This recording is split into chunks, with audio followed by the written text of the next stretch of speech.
Hi there, this is Robert Thibodeau of the Mayflower Bookshop in Berkeley, Michigan, available at mayflowerbookshop.com, mayflowerbookshop, all one word.com on the web, and on YouTube with songs and talks and sharings. I have a monthly astrological predictive newsletter that you can get at the website mayflowerbookshop.com. So today I'm going to read with comments from the foundation stone. Actually, it's relatable to the foundation stone of Rudolf Steiner, but it's from Foundations of Esotericism. Notes on 31 lectures by Rudolf Steiner. And I might add that these are stenographer notes from the lecture, and so there could be missing pieces, and so we have to do a little thinking. And I'll add my comment. And I hope you're enjoying. People are asking me to do this and to share the Foundations of Esotericism, which you can purchase at the Mayflower Bookshop. And it's Rudolf Steiner's lectures to the Esoteric School of Theosophy while he was the head of the Esoteric School of Theosophy and the leading theosophist in Europe at the time. This is lecture 12, October 7th, 1905. When the physical body is discussed, most people have a very unclear, confused idea of what it actually is. In point of fact, what we have before us is not just the physical body, but a combination of the physical body with higher forces. I might add, the higher self and spiritual forces of the Trinity or the cosmos animate our form. The earth gives us the form, but the stars and their rhythms give us the animation and movement and evocatory, so this is Robert talking about it, just to help you understand it. Rudolf Steiner will often take something that he's found or thought. A lot of the statements he has came from The Secret Doctrine and Isis Unveiled by Blavatsky, by the way, or Esoteric Character of the Gospels by Blavatsky. And he just elaborates and completely interprets it so well that I consider him the continuation of theosophy. And it would behoove all of us to try to catch up to Rudolf Steiner and see if we can join him in this work, this great work of regenerating the ancient mystery schools and all the spiritual teachings to be applied to not only to the sufferings of today, but to the creative possibilities and necessities of the future, necessity being the mother of invention. So this is Robert adding quite a bit right at the beginning of lecture 12. So let's try again with Rudolf Steiner. In point of fact, the physical body, what we have before us is not just the physical body, but a combination of the physical body with higher forces. A piece of rock crystal is also physical, but in its very nature, this is something quite different from the human eye or heart, which are also physical. The eye and heart are parts of the physical body, but they are intermixed with man's higher members, and through this, something is brought about which is completely different from other aspects of the physical. In water, we find oxygen and hydrogen, but they look quite different from when we see them separated. Then we are aware of their difference. In water, we have before us a mixture of both. What meets us in the physical body of man is also a mixture comprised of the physical, etheric, and astral bodies. The physical human eye is similar to a camera, for as with the camera, there appears within it a picture of the surrounding world. Only when one takes away from the physical eye everything that one cannot find in the camera does one discover the specific nature of the physical eye. So too, one must take away from the entire physical body everything that is not purely physical. Only then does one have what in occultism is called the physical body. In itself, it can neither live, think, nor feel. There then remains a very wisely ordered, extremely complicated automaton, a purely physical apparatus. This alone was all there was of human existence at the old Saturn stage. That's the first Earth evolution. We're in the fourth now. At that point, the eyes were present only as little cameras.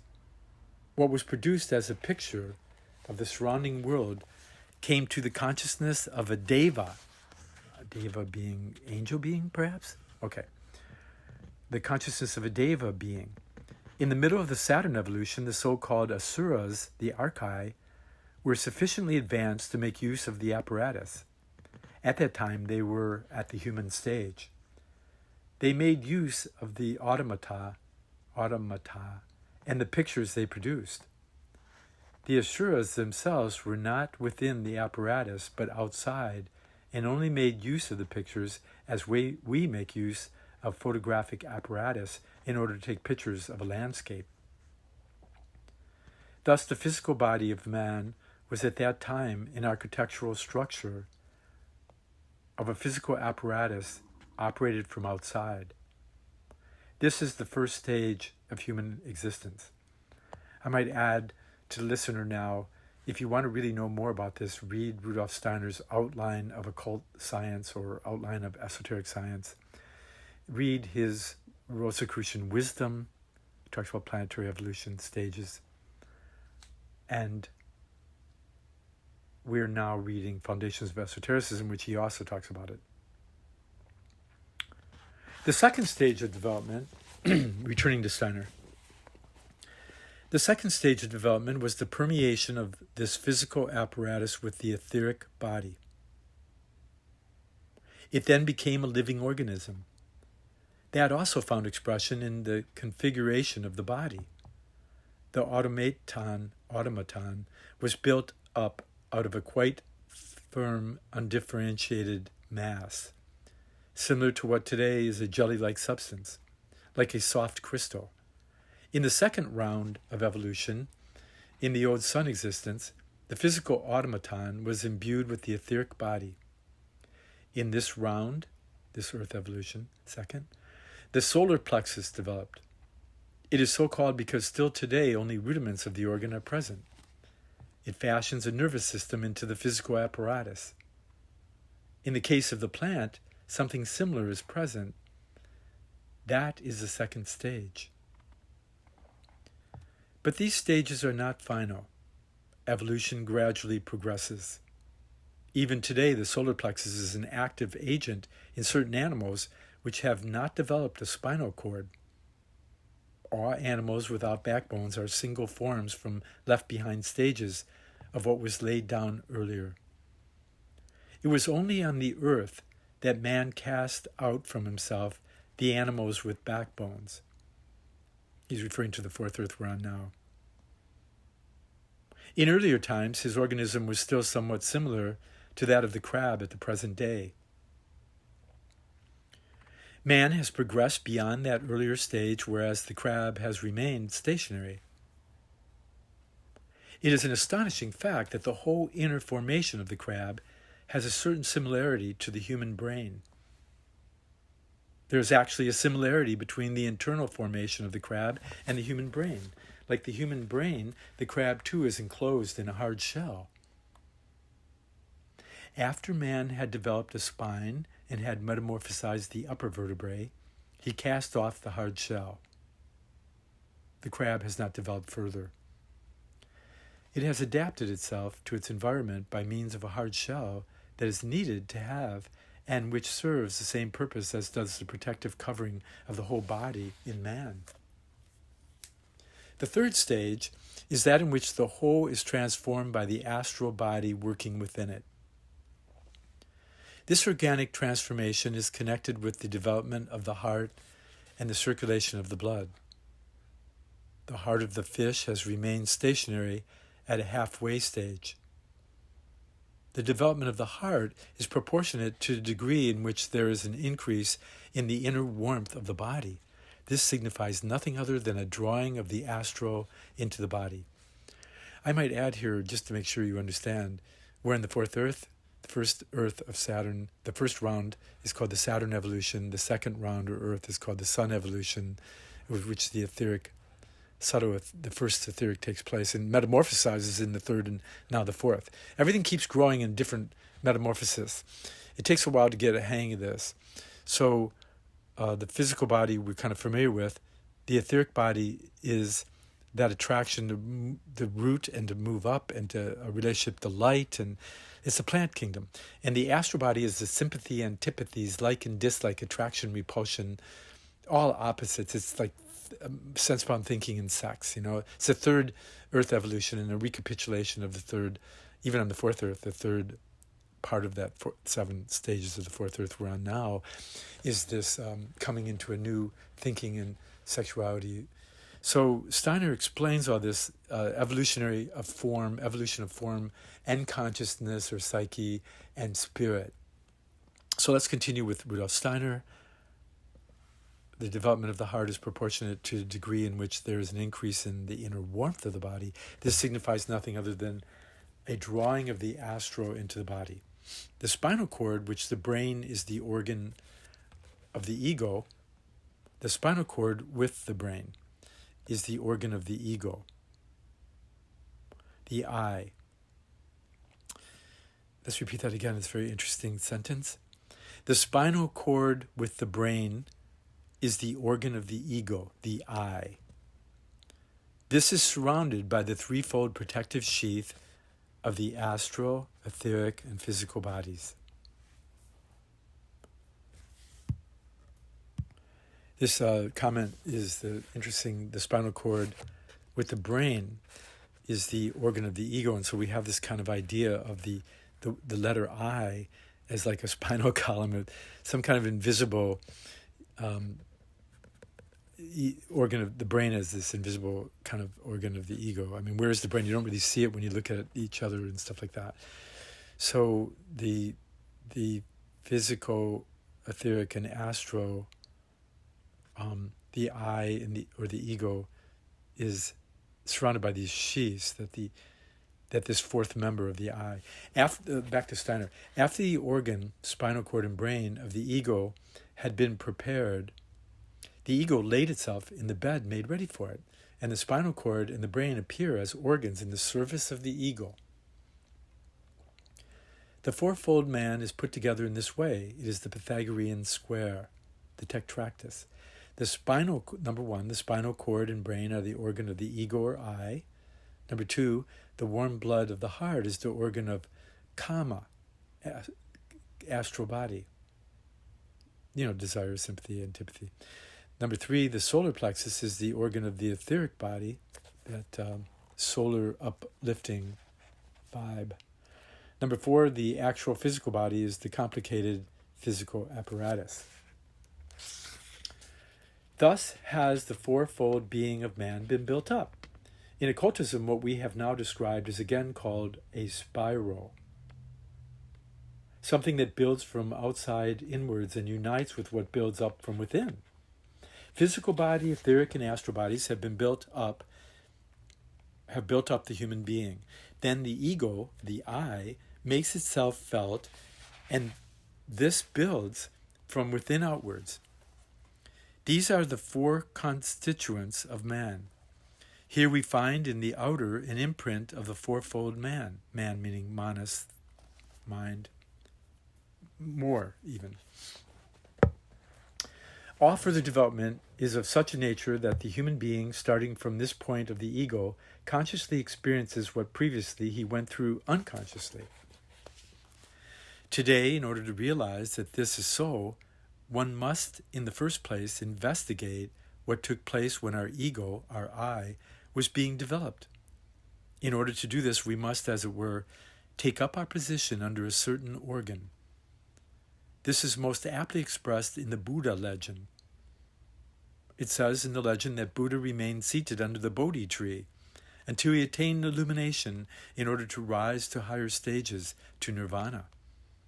For this, Buddha had to place himself under the brain, under the organ of consciousness.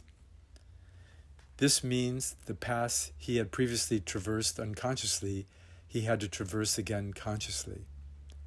Under the large brain there lies, more toward the back of the head, the small tree-shaped brain, the cerebellum.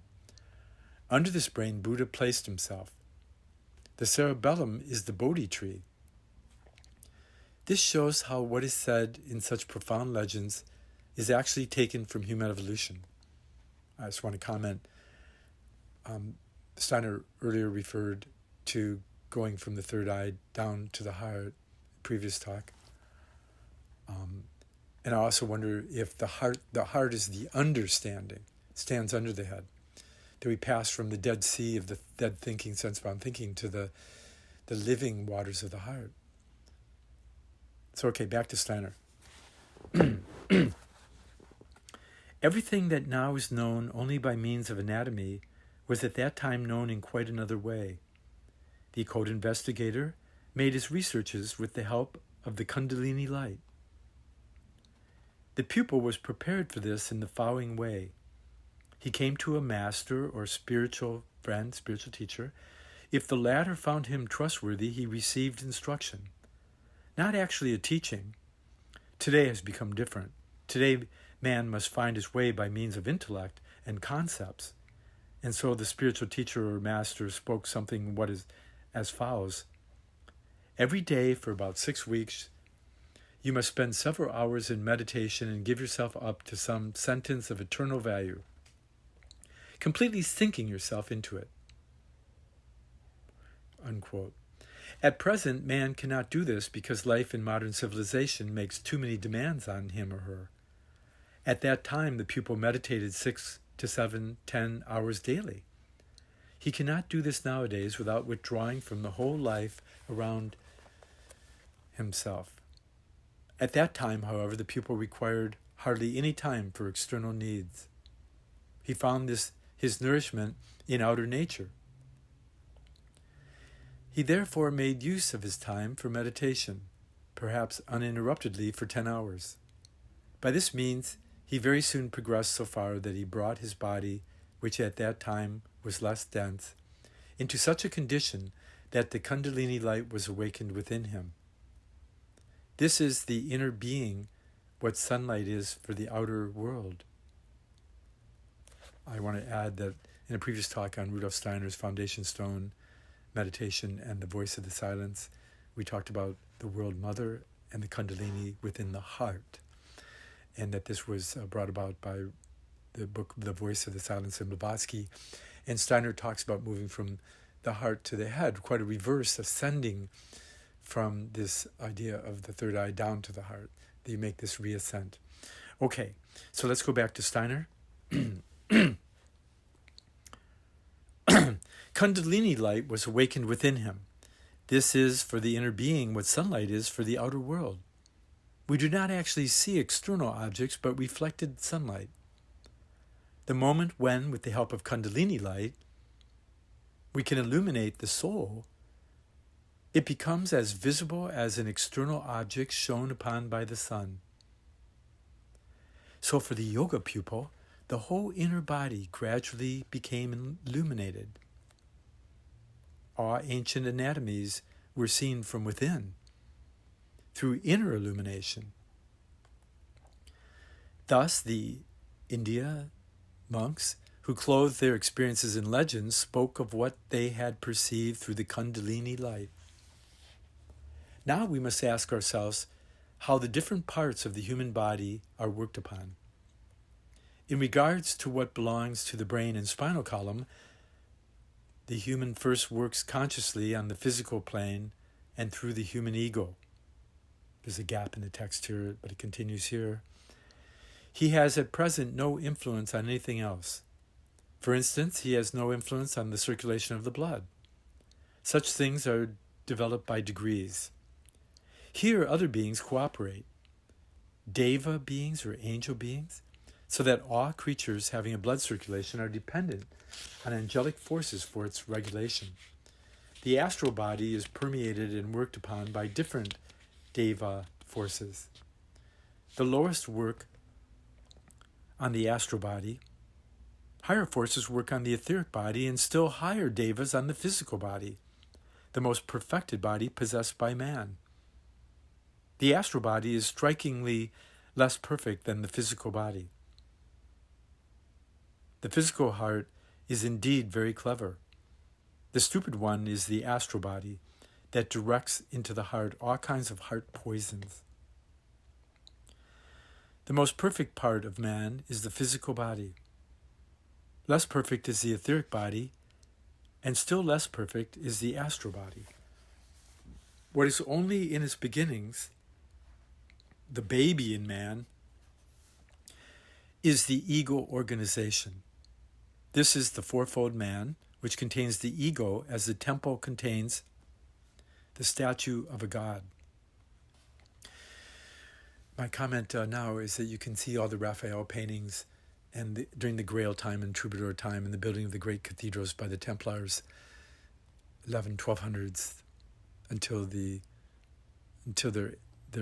end. The Templars were kind of like murdered and captured in the early 1300s, although the largest army and navy of the Templars were never found.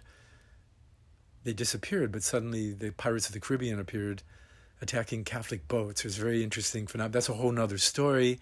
Rudolf Steiner calls the Templars the guardians of the Grail, and that the Templars are the spiritual beings that came out of the Crusades that saw through the whole thing and tried to bring the Aristotle and Platonic and ancient pagan and modern Christian and spiritual views together at Chartres Cathedral.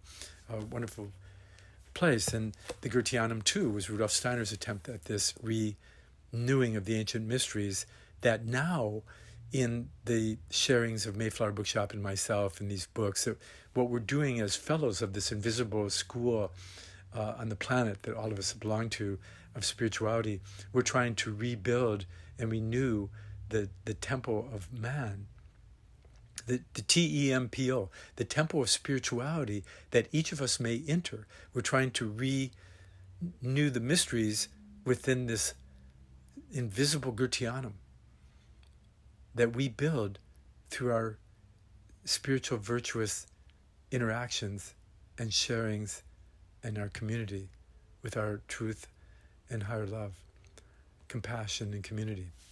Okay, so let's continue. That's another talk.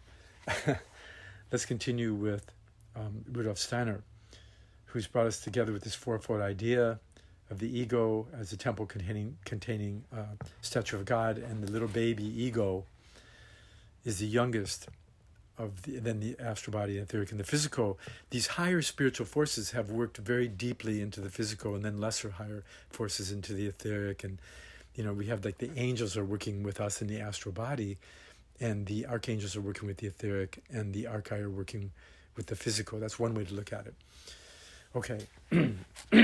The proper answer, by the way, in case you're wondering, this is me, the proper answer is whatever works, whatever enters your will, and that one can see an action hero,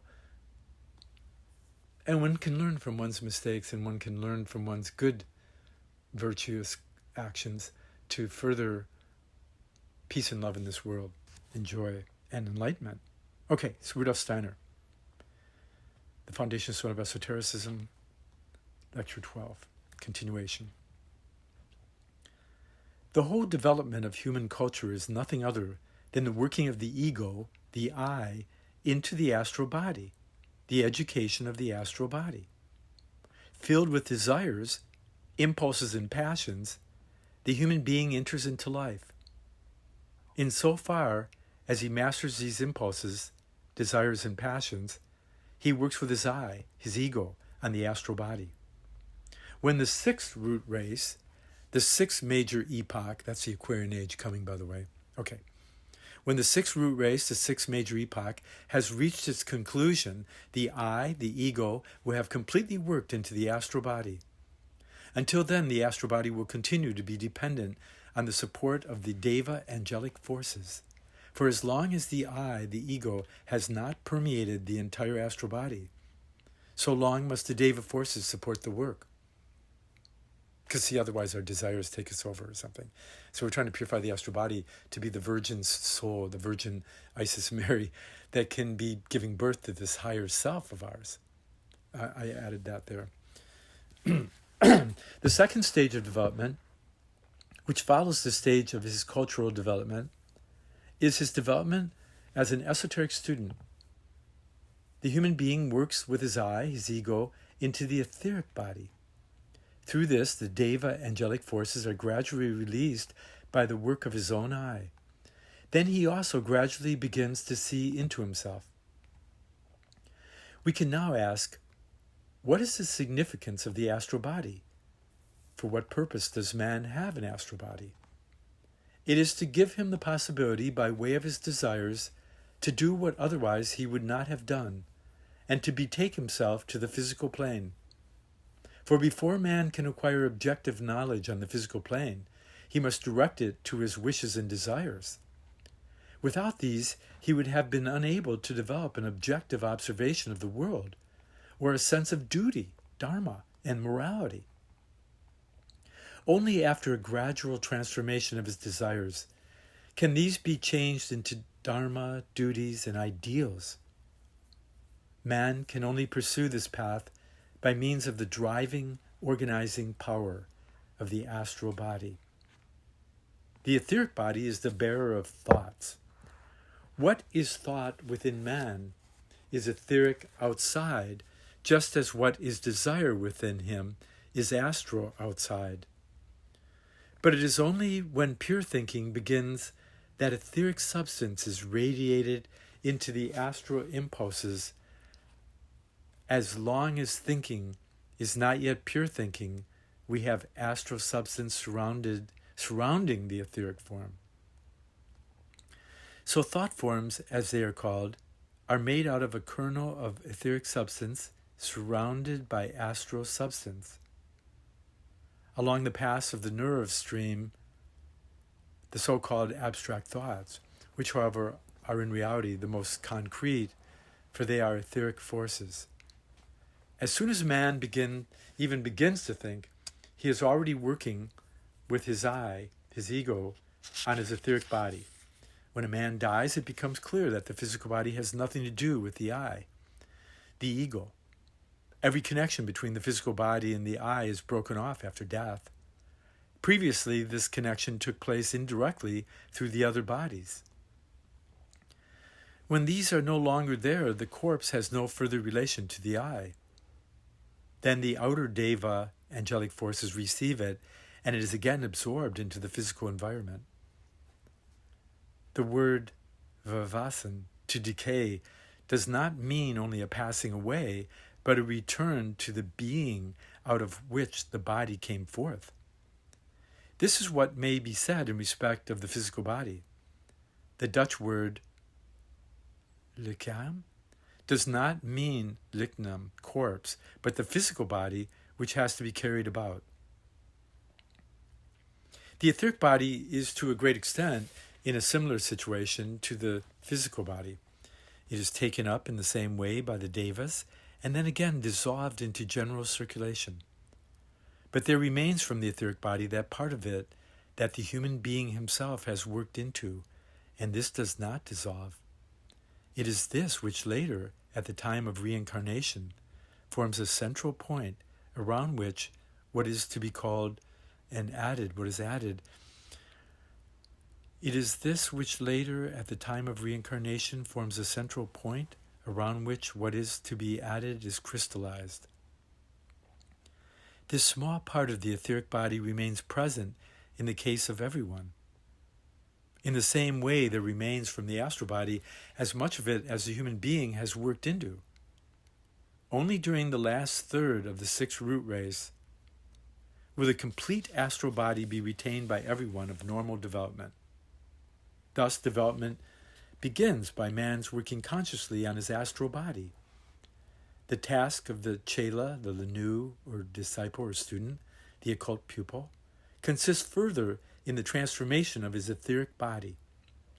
The stage of discipleship or chelahood, or being a student, is completed when after death the entire etheric body remains intact.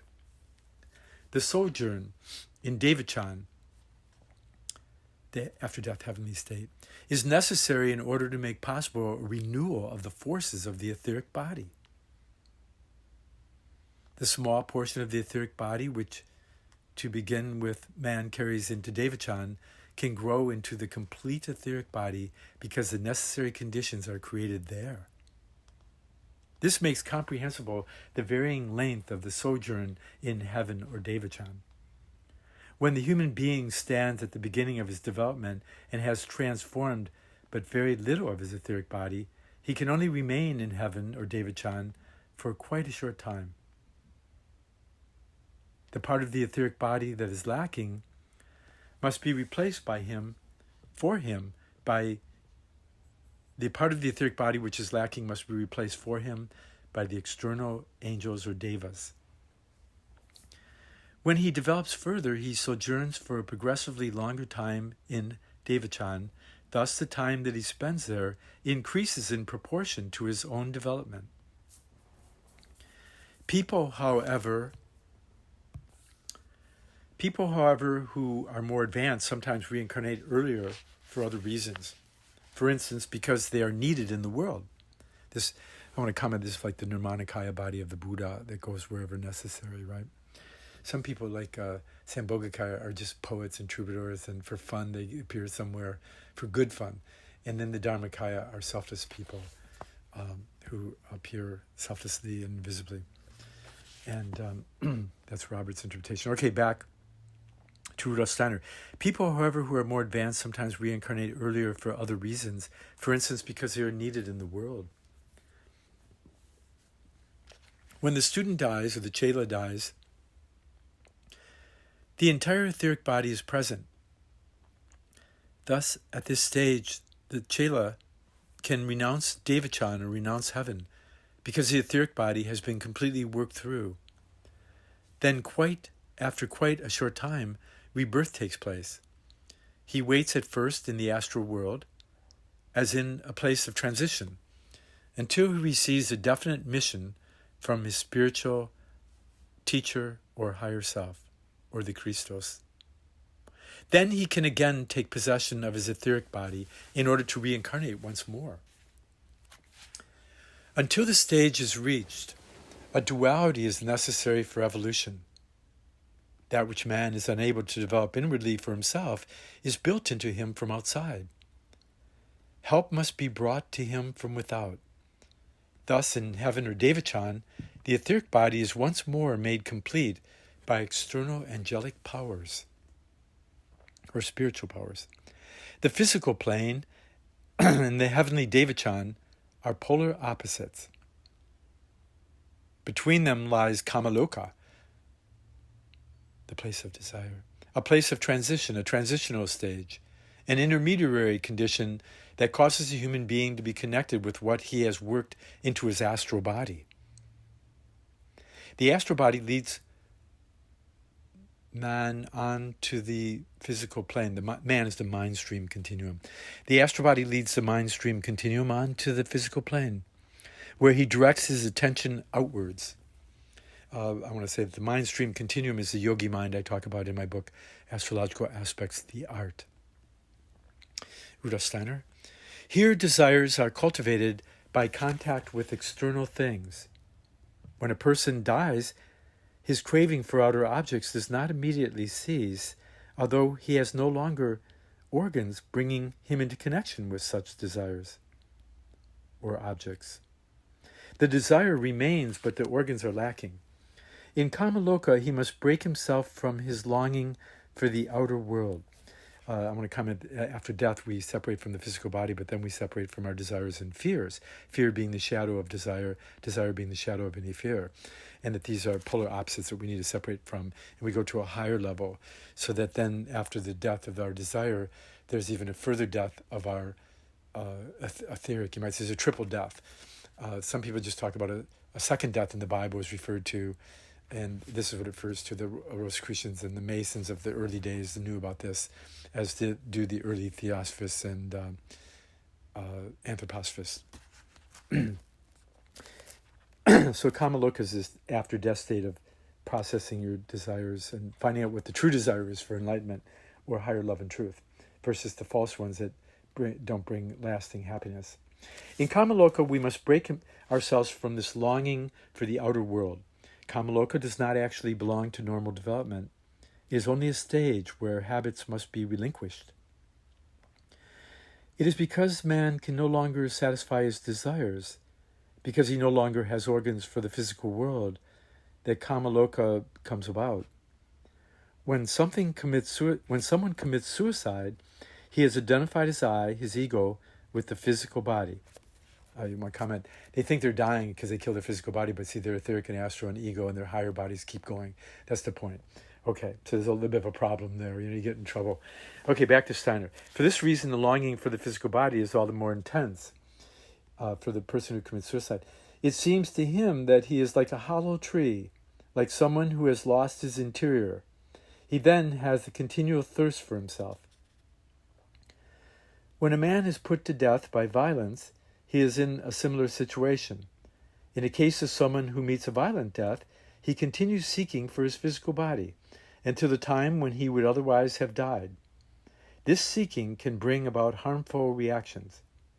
In such a case, it can happen that a man who meets his end by violence is filled with a terrible rage against those who have caused his death. Then in the murdered man, the blow is changed into a counterblow. Thus, from the astral world, the souls of Russians executed for political reasons fought against their own countrymen on the side of the Japanese. This happened in the Russo-Japanese War. It is, however, not a general rule. Now, this ends Lecture 12 in a very mysterious way, and I just want to add at the end of this talk that this is one of 31 lectures, and Rudolf Steiner assumed that you had already read all of his basic works, or the basic works of theosophy.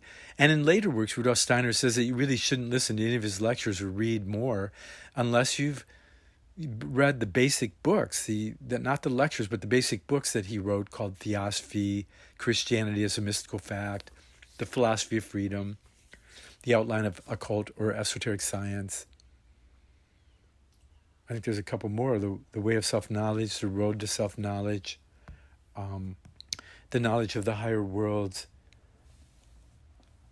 I think that this foundation stone meditation is after the Gurtianum is burnt. He does the foundation stone meditation laid in the hearts of the members. And Blavatsky, near the end of her life, thought that people wouldn't understand her, so she wrote the Key to Theosophy for the Logical Mind. And the Voice of the Silence, which is the Heart Sutra for the intuitive heart, soul.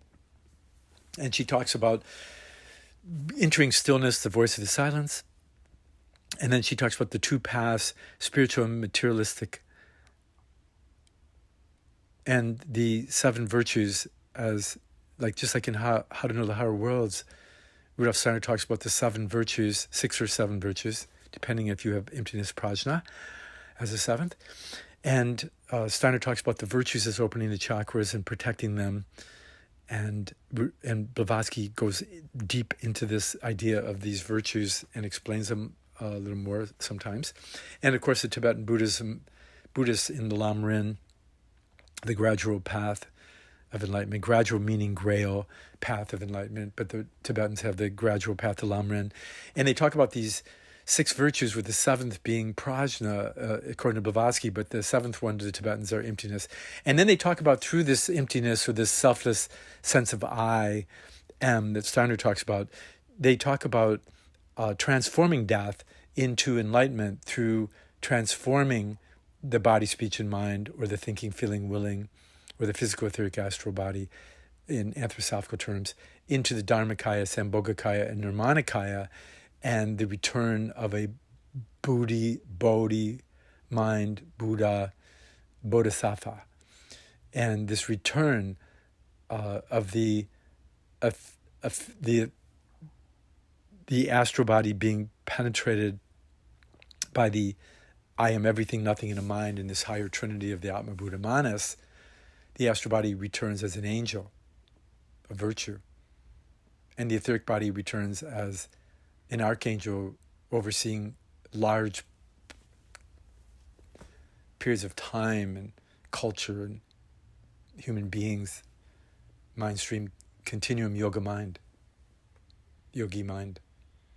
And then we penetrate the physical, and we actually are influencing huge globs of time, and we're influencing rocks. And when we die, our lesser bodies that we don't make our own disintegrate into the weather and create a new world that we can reincarnate into. Like, how is it that we reincarnate? Okay, you're saved by the bell. We reincarnate into a world that we've created ourselves. So you're saved by the bell. I have to get this phone. We're going to continue this in future. Bless your hearts. Robert Thibodeau, Mayflower Bookshop, mayflowerbookshop.com.